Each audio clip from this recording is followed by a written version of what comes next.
This is Muriro on Monday on Star FM. Muriro on Monday. Brace yourself. It's a hard hat area. And for my discussion tonight, I am joined in studio by economist Gladys Shumbambiri. Gladys, good evening, and thank you for coming through. Good evening, Linda. And we're also joined by a former banker, a businessman, and an economist, Nigel Chanakira. Nigel, good evening, and thank you for coming through. Thank you for having me, Linda, and greetings to all the Star FM listeners. All right, and on the line we're joined by another economist, Professor Gift Mugano. Professor Mugano, good evening, and thank you for being part of the show. Evening, Linda. Thank you for having me. Good evening to my brother, George Nakira, and my sister Gladys. All right, and as always, we value your contribution as our listeners, so do come through on 0772162651, 0714414413, and as always, I will be opening the phone lines after the news at 7 o'clock. So 0772162651, 0714414413. Now, to begin with, Nigel, what do you make of the discussions? What came out of that dialogue platform this morning? Well, it crept on to this afternoon, Linda. It was quite a convivial atmosphere where we had about 10 speakers, notable ones, obviously led by the president, all the way through to the champion of this objective of the arrears clearance and debt resolution process, Dr. Adesanya. And then we had all the creditors present, Paris Club creditors in the main, and then multilateral institutions of the IMF, World Bank, and then, of course, the European contingent, who are owed quite a significant chunk. I think they all sang off the same hymn sheet, if you ask me. There was no controversy at all, surprisingly for Zimbabwe. I think the performance to date, this process started in December 2022, and there are 16 metrics that are key to watch. We've passed on 6 out of 16, and then we are lagging behind as a nation on the other 9, clearly. Is it 9 or 10 that we still need to actually improve our ratings just as a nation. But all in all, I think the people are keen to get paid, particularly the farmers pertaining to the land reform, which I believe will then be the trigger of other settlements and negotiations around what we owe. As a nation, we owe about $21 billion to the different multilateral, bilateral, and other creditors that have loaned Zim. And then, of course, as you might remember, Linda, we've not really been paying what is due. We've been making what we call token payments, as indicated in the budget last year. In the fiscal year 2023, we paid about 55 million. But that's a drop in the ocean compared to what we actually owe. So a negotiated program is imperative, and hopefully all these discussions will actually push us in that way. Final point to make is that some 55 million is supposed to be paid before the end of this year. 20 million to the BIPA countries. They're about, or nationals of countries where we've got bilateral agreements.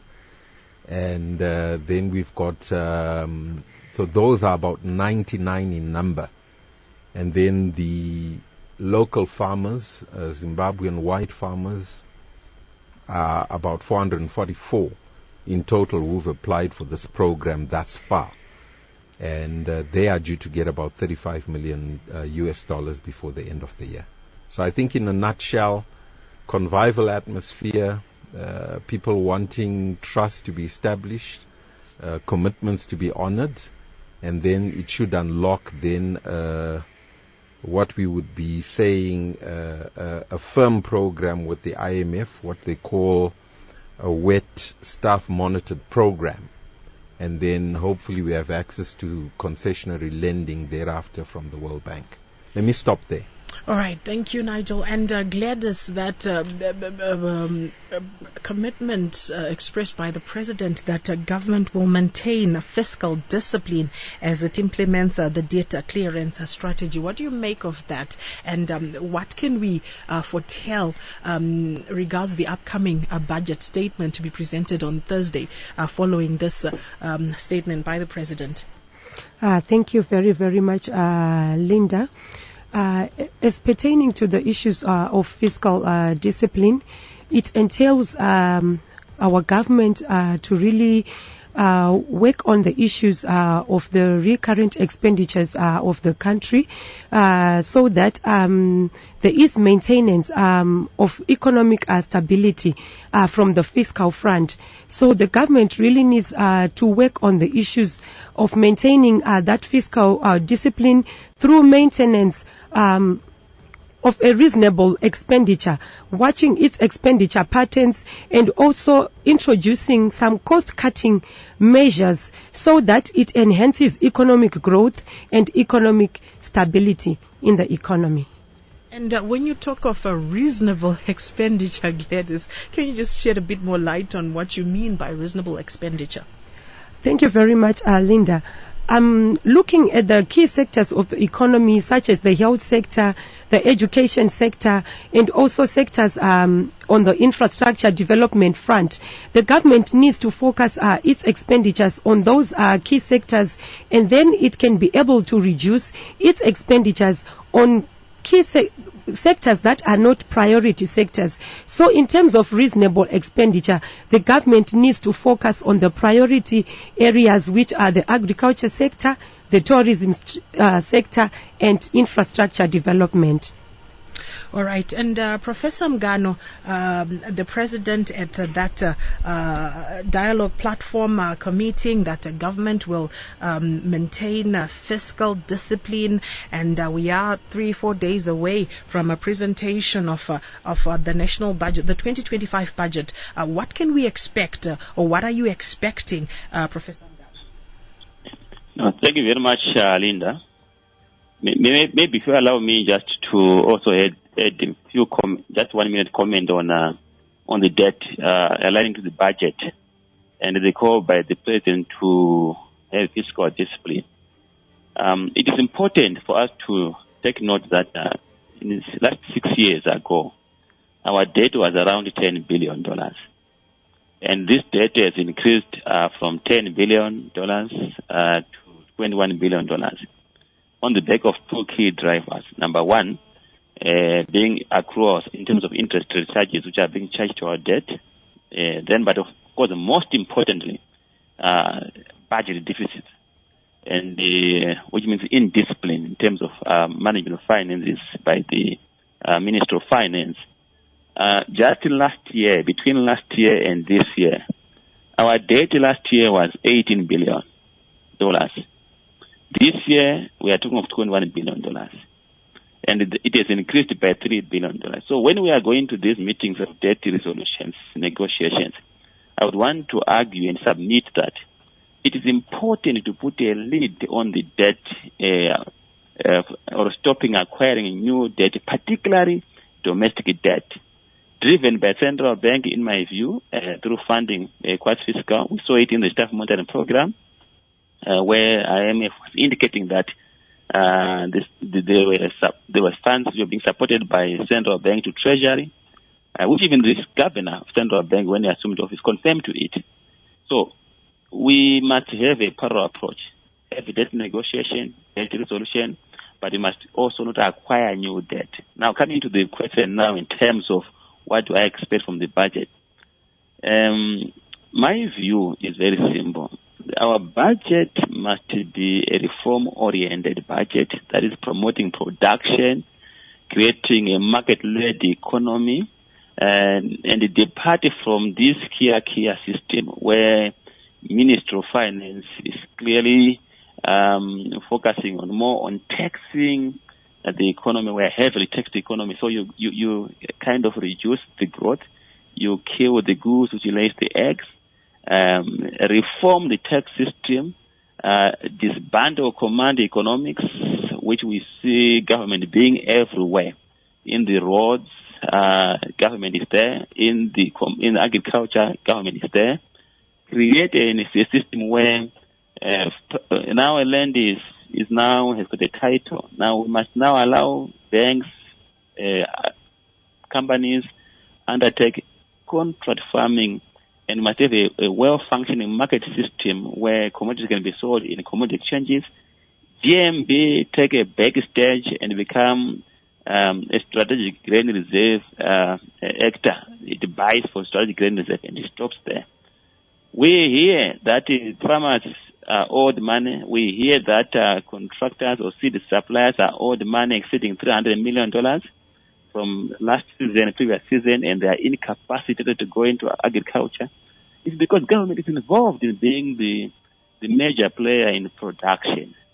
So I expect a reform-oriented budget, a budget which allows market players to do business, and government being a referee, not being a player. All right, let me bring in Nigel. Given the role that government plays, isn't it supposed to be pushing development and leading from the front, Nigel, when you talk of infrastructure development and driving agriculture, given that it's the mainstay of the economy? Isn't it what government doing that which it is supposed to be doing?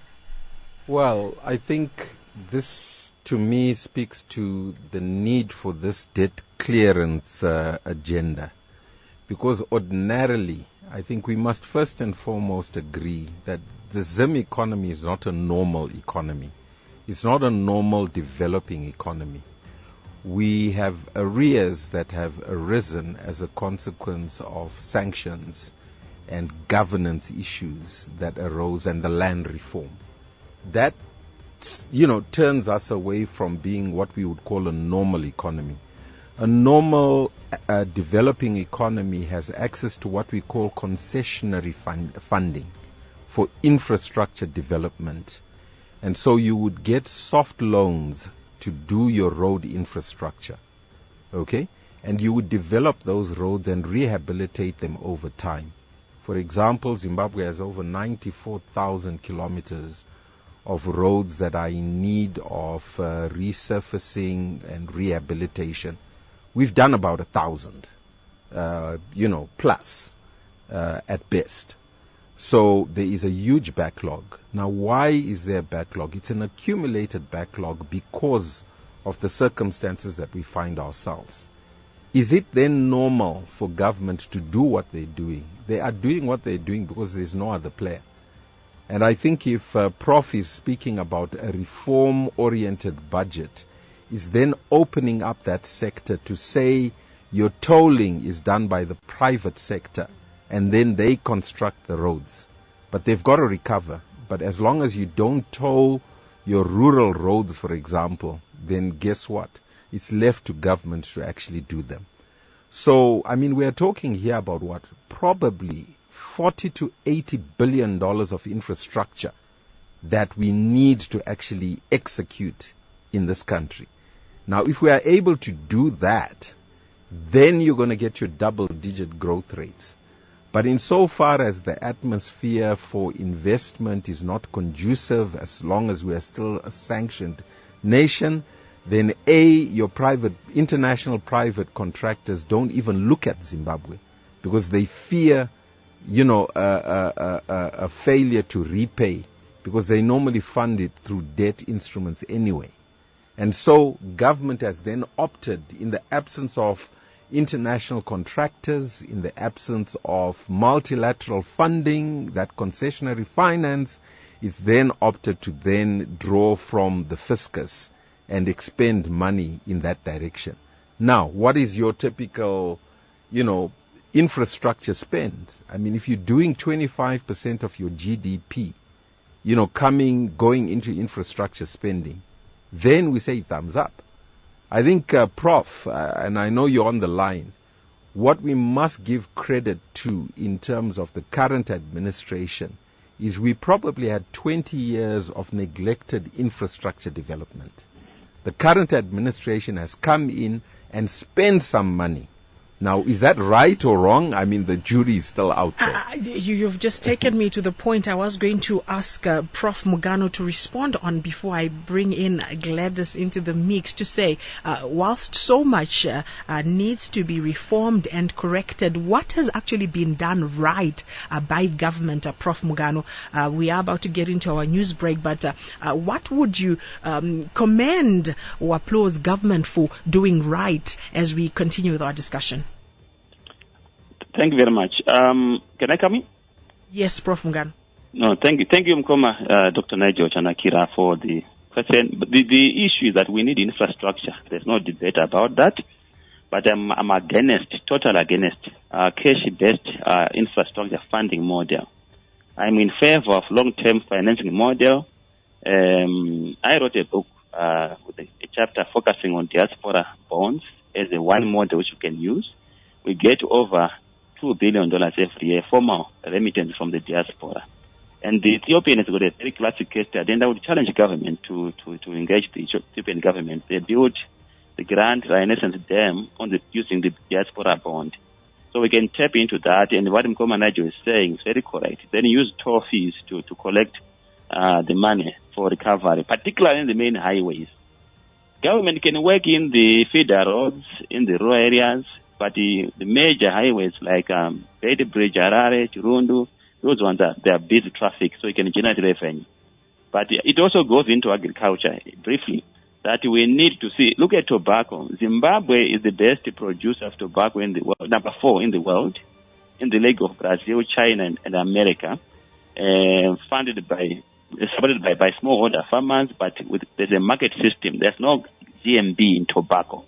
It's a contractive system, and we produce hundreds of millions of kgs of tobacco.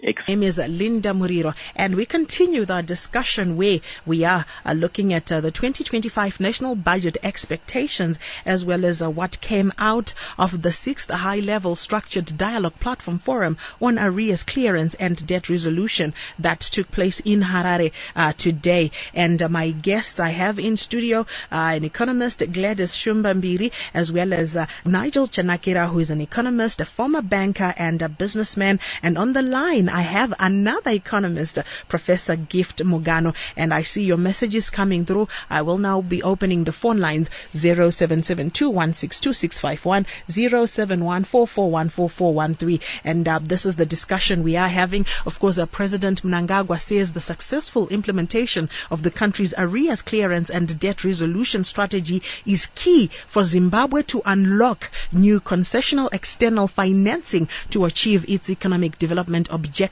And the president has said that government will maintain fiscal discipline as it works on clearing its arrears. Now, before that news break, Professor Mogano, you were talking about the issue of government's financing mechanism around its infrastructural development. There have been concerns which you have raised as well, where government is financing its capital projects using cash, which critics have argued that is inflationary and pushes money supply, and critics opting instead for BOTs or bonds or other such long-term instruments, some of which you've mentioned. And you were talking about the strides that government has also made as far as pushing development is concerned. And you were talking about how government has pushed tobacco production compared to maize production, for instance. So you can go on with that point, Prof. Mogano. Thank you very much. So I was just trying to build a case that when government leaves market to function and with a strong institutions and a good regulatory system, it works. And the tobacco sector is one such example, where Zimbabwe is ranked number 4 in the world. And we have exceeded the level at which white commercial farmers reached as black farmers. You see, the tragedy which pains me is that the same farmers which are producing abundant tobacco, good tobacco in the world, in the same climatic conditions, same weather, same climate change, they are failing to meet our national requirement in terms of soybean, maize. We hear of a debt of over $300 million of input support, which was secured by government to give support command agriculture in particular. in cotton, in maize, in soybean, right? But that 300 million, there's no share which goes to tobacco. And we're self-sufficient in terms of exporting, generating almost $1 billion every year. But we are importing close to $500 million of terms of cereals, but we are funding agriculture. So it tells you the inefficiency and the challenges which are facing because of command agriculture. And that's what I'm against in this upcoming budget. I would want Minister of Agriculture has done a good thing, Honorable Masuka. He listened to our submission that we must have a commodity exchange, which create a market for commodities and financing of commodities, grains in particular. Let it work. Let GMB take a back step and buy, and then just buy strategic grain reserve and stops there. And let us see agro processors and government must then make it a legislative that if you are going to be requiring any raw material which is grain related or from agriculture, contract farm. If you don't, then there are punitive taxes to discourage you from importing. That is what we are looking for. I am not by any chance discounting what my brother, Dr. Najib Nagira, said, that we are in a difficult environment. We are in a difficult environment, but there are some nice points which you can identify in our economy, which are working, which you can leverage on. And what is not working, like which we can copy from other African countries like the Ethiopian, how they are funding the infrastructure, we should copy it as well. So government must then do that thorough analysis. What can be delegated to the economy? Which areas they can take on because of the market failure? That stage we have not got to that point where we are just blanketing that we are under sanctions. Yet tobacco is not under sanction, but maize is under sanction. Does it make sense? All right, and coming back to studio, Gladys, the president, of course, did update the platform that government in October this year made a bold decision to give security of tenure to all the beneficiaries of the land reform program. What does this development mean, Gladys, in your view, as far as the issues we're talking about, Zimbabwe's growth moving forward, the 2025 national budget? How does this fit into the matrix? Thank you very much, Linda. The issue of land, it enhances access to finance for our farmers, which are settlers on these farms. So it will be a very welcome development because security of tenure will enhance these farmers to access finance from the banking sector because they would be having collateral security, which is required by many of the financial institutions. So it will be a very welcome development because our economy is highly driven by the agricultural sector.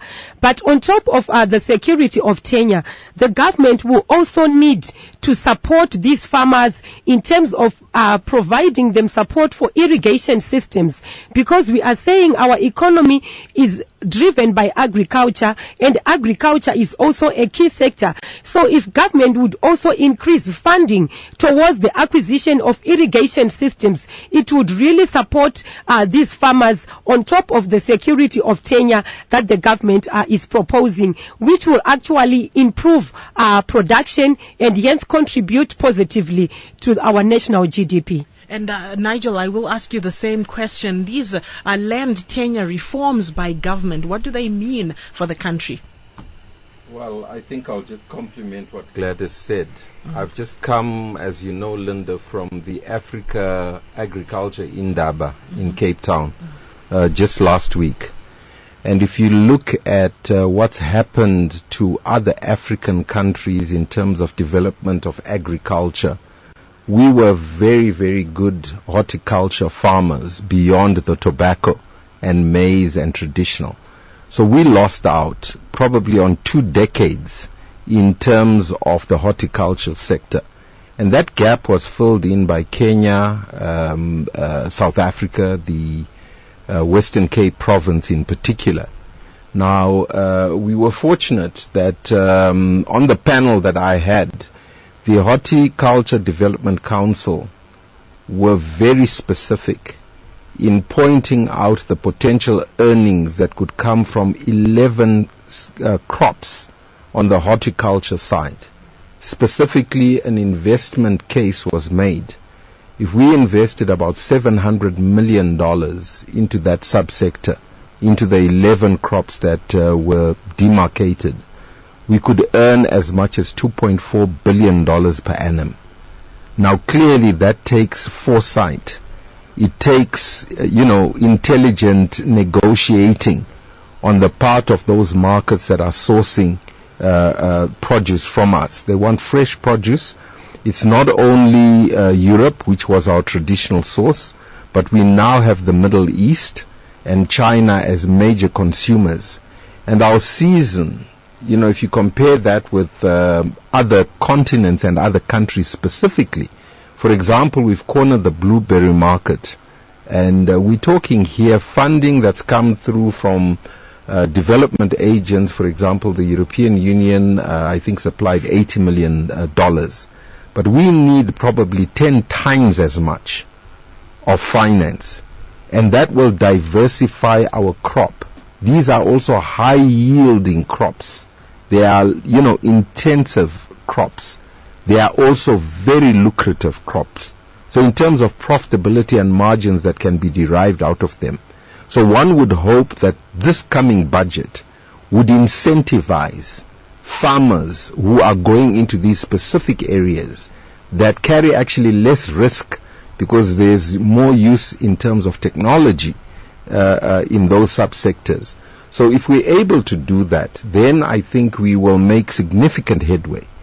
But we do know that the minister is almost up a creek without a paddle at this juncture, because already prior to the budget, I think 2 months in, you may have seen the notice that was circulating about the need to cut expenditure on the part of all the ministries and public enterprises that were dependent on the fiscus.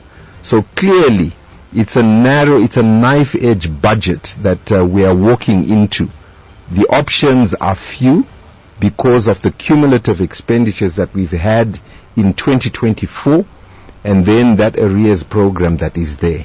So any innovative approach to actually attract investors, particularly at an infrastructure stage, and funding these heretofore, as Prof was indicating, if we can substitute that and avoid crowding out the private sector, then it becomes a budget that is amenable to development. And that's what we need at this particular juncture. We don't want a budget that necessarily crowds out the private sector, because right now the markets are very tight, liquidity is low, interest rates are very high, it's punitive. You've got to think twice, if not 3 times, whether you're going to borrow for production or not.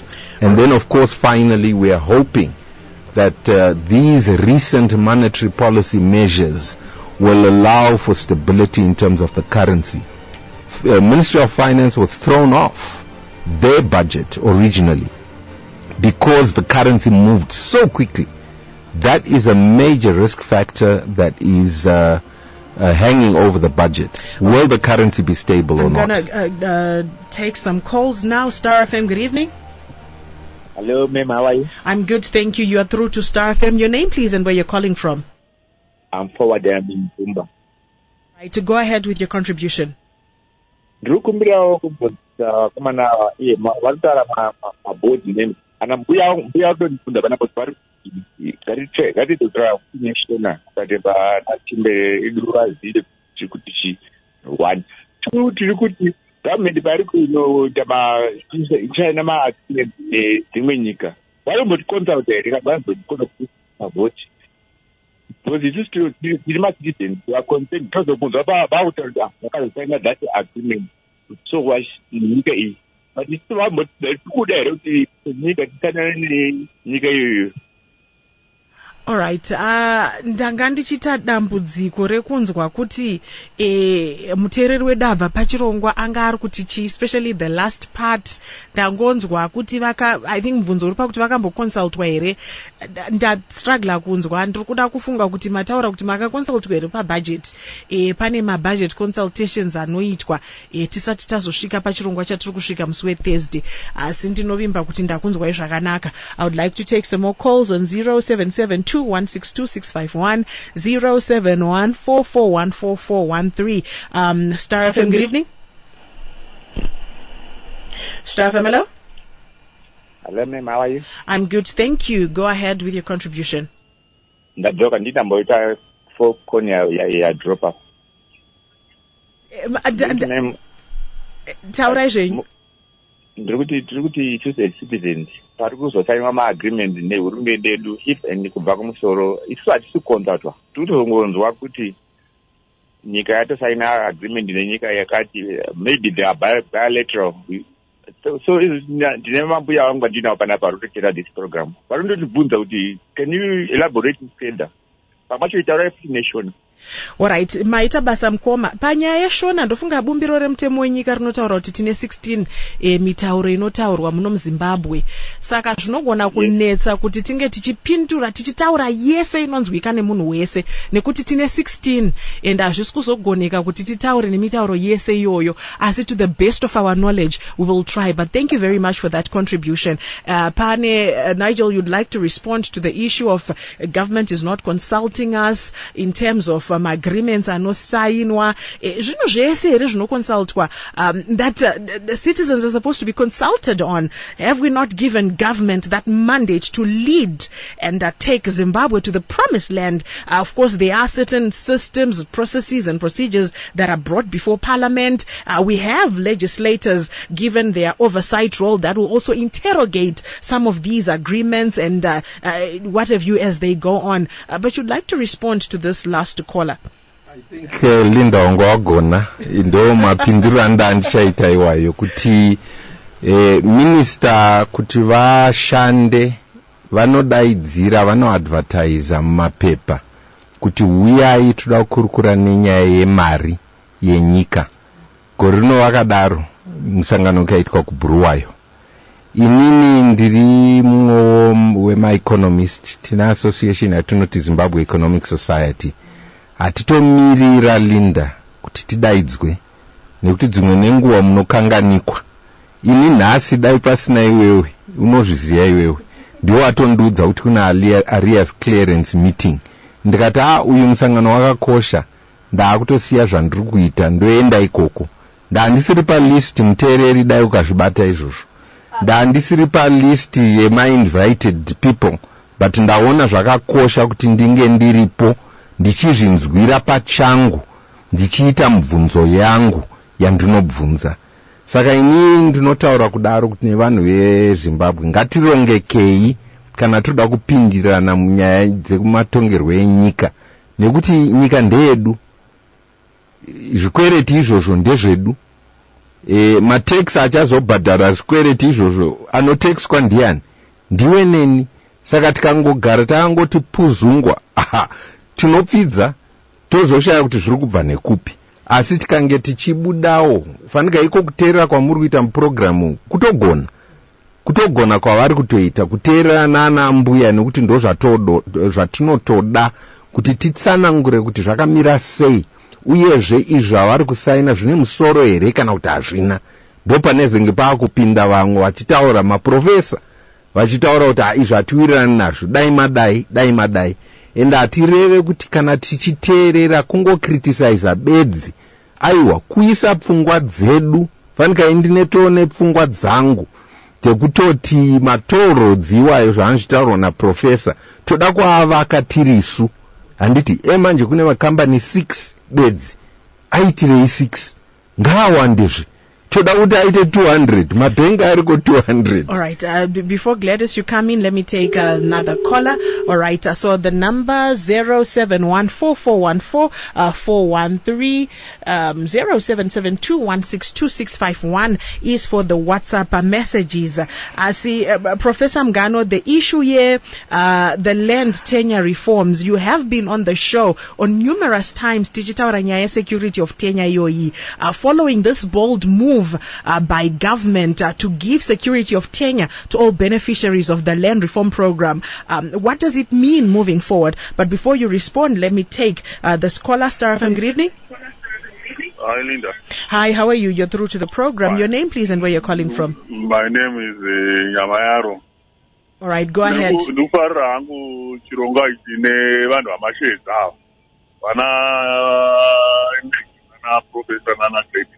Are they being consulted or ana professor vari kuwa mukana wekuconsultwa here ana Nigel nana professor Mugano nana Clip vachitikurudzirawo uchenjeri hwavo hunonga huripo maringe nekuti zvinhu zvedu zvimire zvakanaka.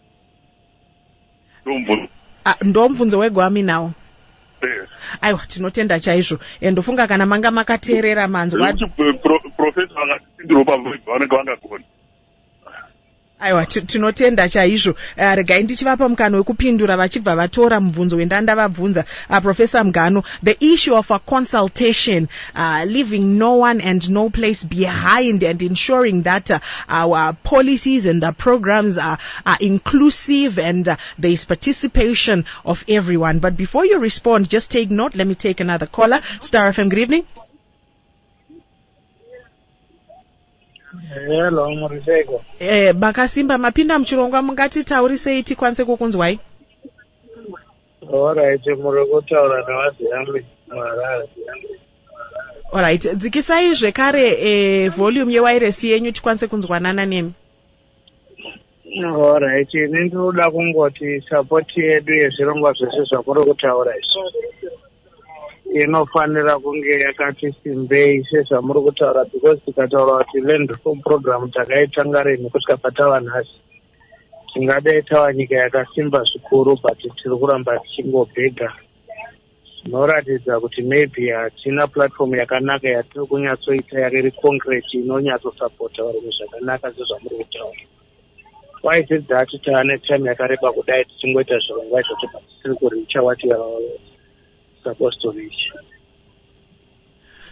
Aiwa, tinotenda chaizvo. Regai tipe vadare vari pano mukana wekuti vange vachipindura. Professor Mugano, you've had those two last callers. Vamwe vari kutaura nyaya ye consultation. We have seen the head of state holding a stakeholder meeting, inviting captains of industry, private sector players ku State House kuti vange vachiita mahurukuro. We have seen the president consulting different stakeholders kusanganisira madzishe vachisumuka vakaenda kubulawayo, which I think is commendable when we look at the Second Republic vis-a-vis the First Republic. But I'd like you to respond, Professor Mugano, to the concerns or the issues that have been raised by the last two callers. Thank you very much, Linda. My submission, my view, my observation is that the president is much more open than his ministers. And those examples you have given are clear testimony of his willingness to engage. I have engaged a number of ministers in the economic ministry sector to share my views, whether industrial policy, whether trade policy. Ministers have closed doors. They don't want people like us, particularly myself. I will be very honest with you. Even directors, chief directors, they're afraid of us because some of us, we are open in terms of how we see things. And I will be very honest with you. At the ministerial level, it's very difficult to submit your views, even if you would want to give for free. I'm not going to mention ministers. I've actually written to some ministers to say, I am happy to assist you for free. They've refused. And that is the reality on the ground. Right. So it's unfortunate.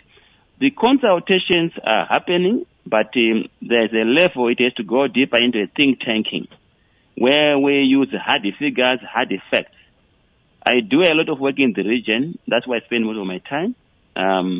Consultants, working with governments, even having visas to work with the president's office in the region. And you come back home and say, this is what is happening in the region. Countries are moving forward. Let's share ideas. And they have refused blatantly. That I can tell you without any shadow of doubt. But let me comment on the land which you were asking about. You are right. We had a thorough discussion on this, and I used to argue that our land is state capital. And I must say that the Minister of Agriculture is trying, to be honest with you, to do the right thing in terms of opening up the market and to try to get value from agriculture. And I'm happy that finally the land is now having security. And it is my prayer now that the package must now be complete. That if you make the land transferable and it's now secured, it's now security, you're entitled it. And then you continue to have command agriculture, then it's a problem. I would rather want us to remain with Pumbuza for the smallholder farmers in the communities. But why would the government want to produce for national foods? Why would the government want to produce for a company which has got enough balance sheet to go and borrow money from the bank and control farmers with for the collateral? So that area we must deal with it. So the land reform and the title deed is now there's a complete package to allow it to be bankable in totality. All right. Thank you, Prof. Mugano. Let's take some more calls. The Star FM, good evening. Yes, Linda. Makasimba ere mapinda mchirongwa. Ndiri right. Ndirangu akunoleja wa Mugano awo. Each time patinoateerera vanotaura zvinobatika zvinozvikufira. If you could have people like Mr. Mugano, he's just a fine mind. Yekuti dai vari wachipinzwawo mumapositions anoita kuti nyika iende mberi inoenda mberi. Thank you. Kutovadana kwatiri kuita pachirongo kwacho ndokutokwaniswa kwavari kuita ikoko tichinzwa pfungwa dzavo mathink tank iwayo anenge ana Professor Mugano ana Dr. Chanakira nana Gladys ndo kwacho kutokwaniswa vachiuya pahurukuro dzakadai. Asi tinotenda chaizvo nekufona kwemaita 0772162651 0714414413. Now Gladys, earlier on you spoke about your expectation around tax reforms. What tax reforms do you think are necessary in promoting economic growth as well as increasing revenue collection? Thank you very much, Linda. In terms of tax reforms, my expectations will be for the government to actually support the private sectors by actually incentivizing them by reducing taxes for those private sector players that are contributing to economic development, those private sector players that are working in the key priority areas, and even like what Nigel talked about, the agricultural products that are bringing high revenue. If we have farmers who are in those spaces, I am expecting that the minister should also incentivize them and reduce taxes on such private sector players so that we promote economic development. Right, and let me take some more calls. The phone lines are going crazy on 0772162651. Alright, yave yanyarara zvayo enhari yedu 0714414413. Star FM, good evening. Star FM, hello? Hello. Yes, you through to the program. Your name, please, and where you're calling from. Yes, Linda extension. Taurai zvenyu. Ndanoda kubvunza kuti kana tichizonotora zvikwereti hatina plani here yatinoti inayo yekubhadhara zvikwereti izvozvo. Maybe nezvikwereti zvedu zvatinotora kumabhenki maybe zvakasiyana nezvenyika. Kana uchinotora chikwereti kubhenki vane zvavanokubvunza zvakawanda zvavanoratidza kuti ndo zvavanoda. Isusu hatinawo here senyika zvatinotarisirwa kuti tinge tikwanisa kuzadzisa kuti tigobhadhara zvikwereti zvedu. Thank you. All right, thank you very much. Professor Mugano, mungade kupindura mubvunzo uyo. Hanzi kunotarisweiko tozoti munomboshanda doing consultancy work with vana World Bank, vana IMF, nevakadaro daro. Kunotarisweiko kana nyika ichitora chikwereti mungade kungoti mupindura asi musati mapindura rikaindore mutereri zvakare. Star FM, good evening.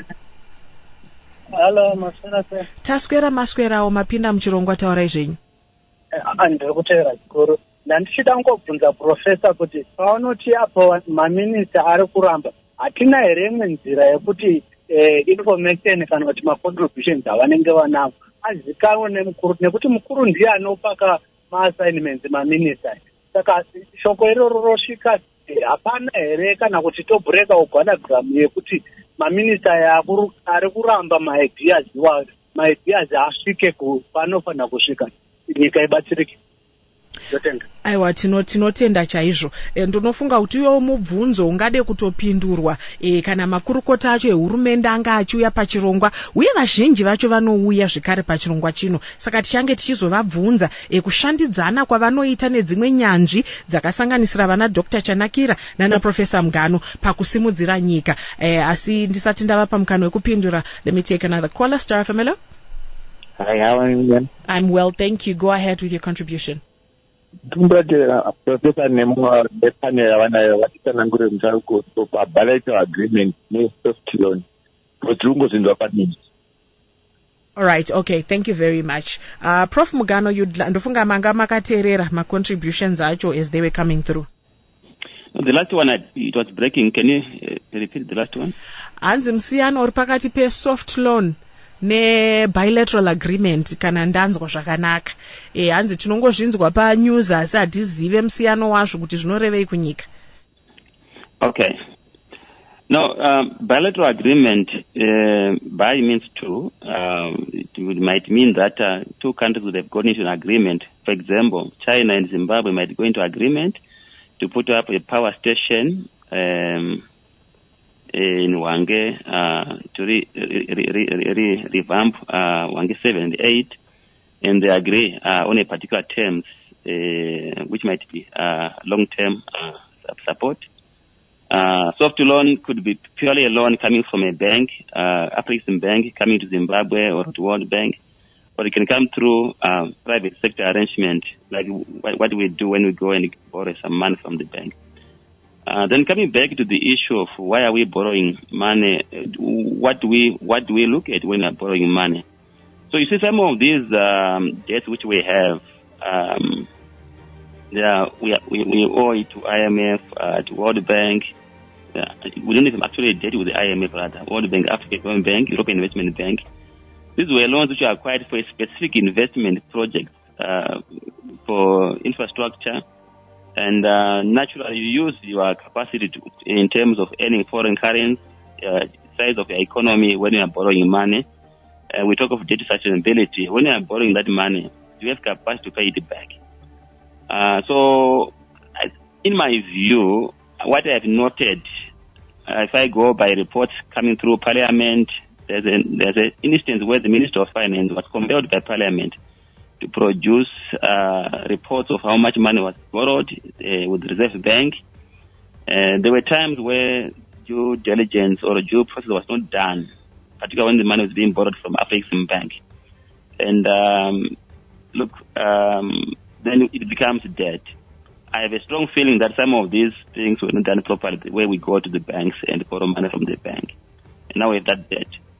I will give you one last example. Even domestic public debt, domestic debt. Can someone explain why the debt increased by 3 billion within a year last year? What kind of a debt are we acquiring here? It's most likely domestic debt. What are we doing with that debt?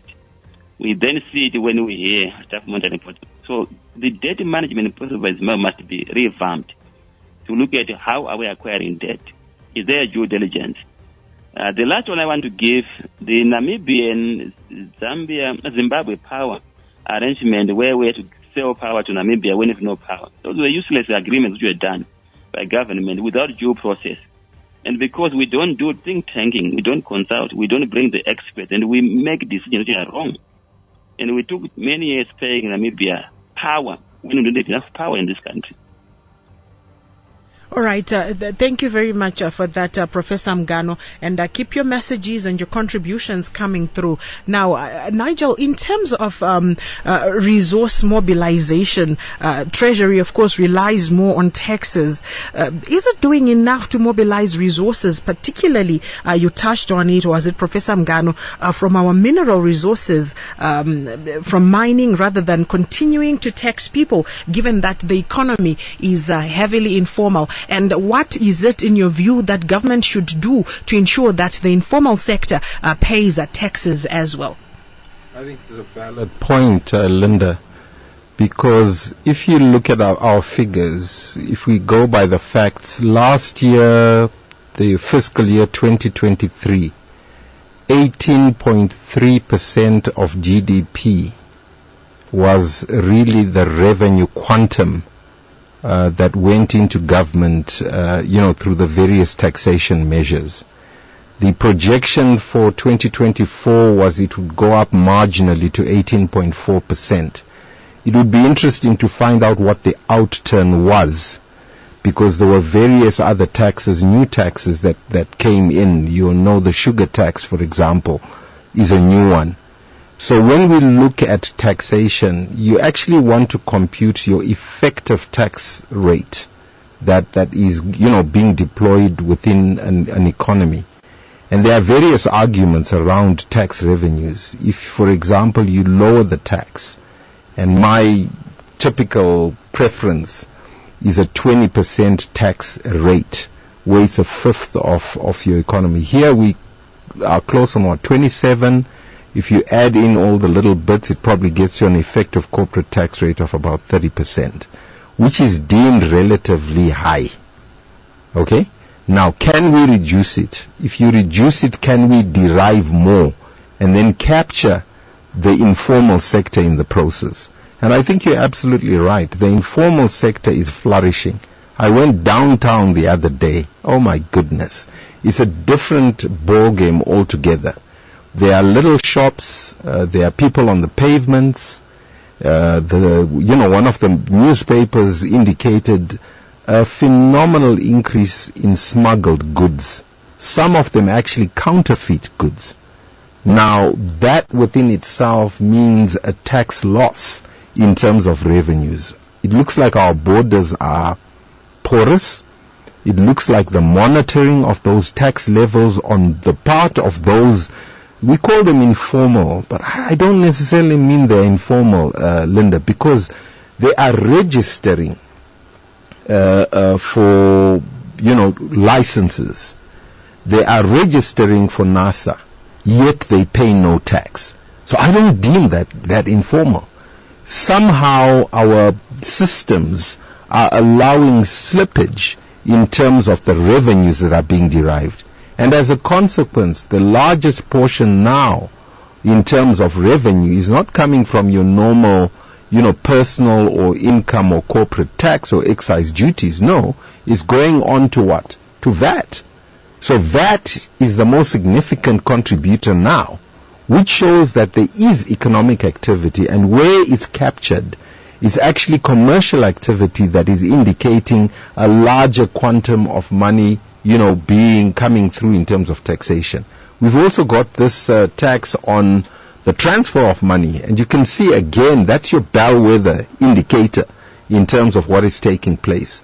And so clearly our tax revenue generation, and although we do say yes, Zimra, we've heard lots of stories this particular year where they've been very, very assertive in terms of pursuing people and then having penalties being deployed, on the corporate sector for lack of paying. But it's the few that are paying, and the few who, when they don't pay, are then penalized. Then we got the final dimension, Linda, where we've got a fiscal imbalance, where we are saying 85% and then down to 60% at some point was asserted as the component of forex that was being used, for trading purposes. Yet, if you look at the revenues, only 48% of our revenues were in US dollars. Now that speaks to some leakage once again. And so we are in this conundrum where we've got a ZIG, and then you got a multi-currency system, which is predominantly a US dollar. But your revenue structure is askance. It's not to the same level. And so that's when we've run into problems, and that's when penalties are deployed. And yet we see leakages that are in the system.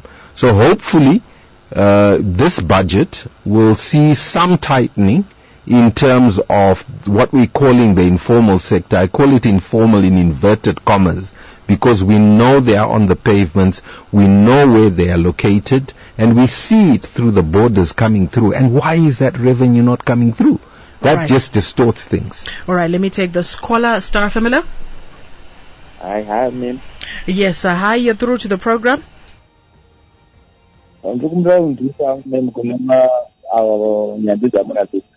Particular problem maybe to them to be Zimbabwe, but it is a good they can battle up what I don't like a hatizivi kuti table boibudisa kundeya pane richitika dzirire muno munisita.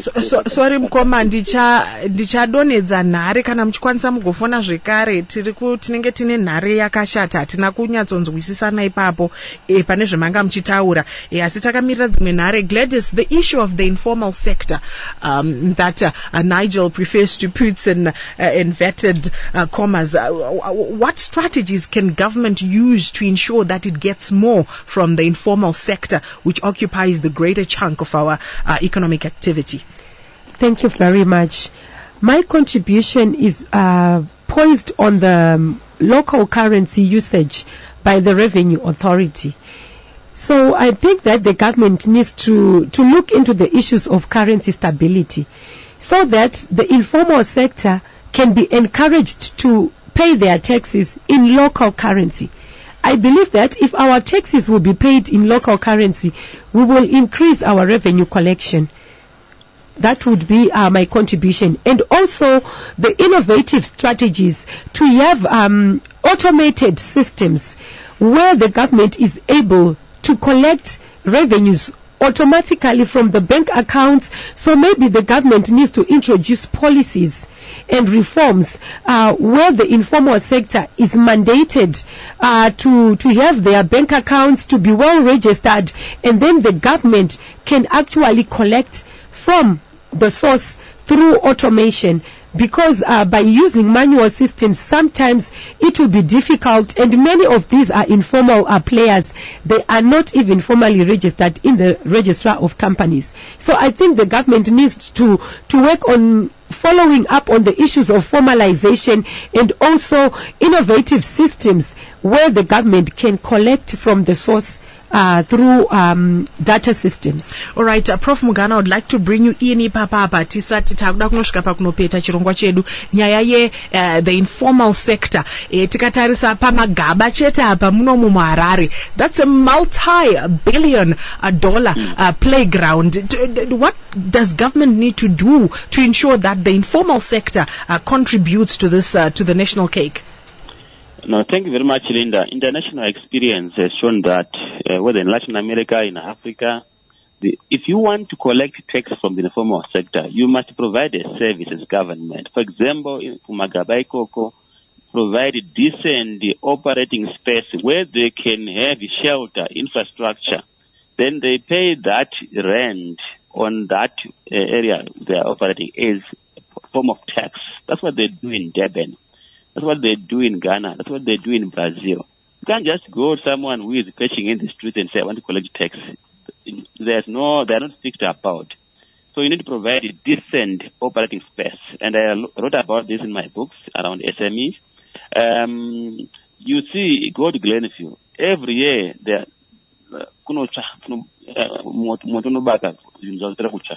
so if you put a decent operating space, they can't run away. They have to pay rent, and the council have that responsibility to collect that rent and give to the central government. That's one thing. The second issue is market linkages. Now, what do we mean here? You need to remember the small business, they have to be anchored on an anchor company or a big company, which then provide them with wares. So they are formalized because they have to be given commodities. So they have to grow big businesses. Government has to go out and identify big companies to invest into Zimbabwe, what we call game changers. Government has to protect the local businesses which are already operating through conducive business environment for them to be able to grow and also supply items to the informal sector. Remember, the small businesses in the informal sector are mirrored with the formal sector, whether it's mining, whether it's manufacturing, whether it's hardware. So if there's no balancing act of supporting big businesses, the informal sector becomes quite a real challenge. So far, the informal sector stands as a security threat because it's now killing even the formal businesses. It's also killing government because the taxes they are not paying. They've even gone into a cash economy to avoid paying tax. That's why I've seen 2% tax contribution to store tax has gone down from 16% to 3.4%. So we need to give a service. Going to informal sector with a hammer, running after them does not work. Provide a service, provide jobs, grow the big economies, then you are able to balance the economy. Right, and Professor Mgano, another question I must ask before I come back to the studio. There has been concern by some sections, the finance minister's failure to come up with a supplementary budget during his mid-term policy review, claiming that the economy will eat what it kills, but then he then goes on to spend without approval by Parliament, only to then go back seeking condonation on expenditures that Treasury would have made. Does this kind of conduct help navigate the turbulences that Zimbabwe has faced and help economic growth, or to what extent does it affect nyaya dzemabudgeting idzodzi kana tisina supplementary budget? It doesn't help. That's what it's been doing since 2018. You have seen the condonation. You're going to Parliament. And that's why you've seen it in our budget. It's increased from 10 billion in the last 6 years to 21 billion. And this 21 billion is out of the last year's contribution, and I'm expecting maybe additional $2 billion to add into that this year. So it doesn't it makes any value, even to stimulate confidence when you are hiding behind a finger and it says, it's always very important to go to the Parliament because there are technical people there, the budget committee, the finance committee, and then present your issues, go to CZI, to Zimbabwe Economic Society. Then we come up with a think tank process. Now, if the Minister of Finance is not doing that, he is leaving the burden to himself and will put it under scrutiny, and we go offside without knowing. Then the danger now is that there will be loss of trust and confidence on government because people say, why are we listening to him when he's lying to us? I know that is actually outside his budget, but he said Zagarongek. And those documents which are now going through that we are not going to be paying, it's not trying to salvage the situation. So it's not helping. He must be under supervision by Parliament. He must be transparent and honest, and we move together. We solve the challenge together. But why, in your view, has Parliament failed to take the minister to task and hold him accountable the expenditure inenge isina kuiswa before the House? The challenge is that we don't have a robust Parliament in Zimbabwe where it does a productive role in terms of providing oversight. It's a whipped Parliament. Whipped. I asked one of the members of Parliament, say, why don't you hold these ministers to account? Like not Zingwa Mabasa, because the party they are coming from is the whipping system, so they have to align. So if you don't allow people to be productive in their minds, it becomes disaster for the country because people will be afraid of speaking. Even some of us, when we are speaking, we are given names, but is it the right thing for the economy? It is not. Right. And earlier on, Nigel, you spoke about the issue Yema sanctions, the reality that Zimbabwe faces. What does the finance minister need to do? What does government need to do to realize the country's full potential, drive economic growth in light of these economic sanctions that the country has had for 2 decades? You know, Linda, if it was only 2 decades, I wouldn't mind. But the reality is it's actually 4 decades because prior to independence, this nation was sanctioned. A lot of people don't realize that. So under UDI, we were sanctioned. And then, obviously, after the land reform program, we were sanctioned again. So the cumulative effect of sanctions on this particular nation, I think, really speak to the case for us to actually be relieved of these, this sanctions banner, because the net effect of that is we have not accessed the concessionary finance that is normally available through, for example, the World Bank and then other multilateral organizations. So even if you look at the extent that the African Development Bank can actually lend money to us with concessionary funding and grants, it's very limited because it itself, its shareholding is actually vested in the Western countries. And so it's a major challenge because the counter effect is that we then borrow from, Afrixim Bank, for example, and they have really come to the party in terms of keeping, industry turning. But if you look at the comparative rates, that we are then being charged for that funding, it is really commercial terms. We ourselves then, as Zimbabwe, don't then have that credit history of being able to issue bonds directly into the international financial markets, and those bonds ordinarily would then be priced in line with the other developing nation bond markets. Again, we don't have access to that.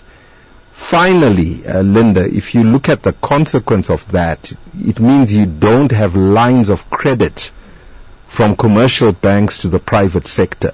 And so it's an indirect crowding out, again, of the private sector, because normally your yield curves are determined by the national debt.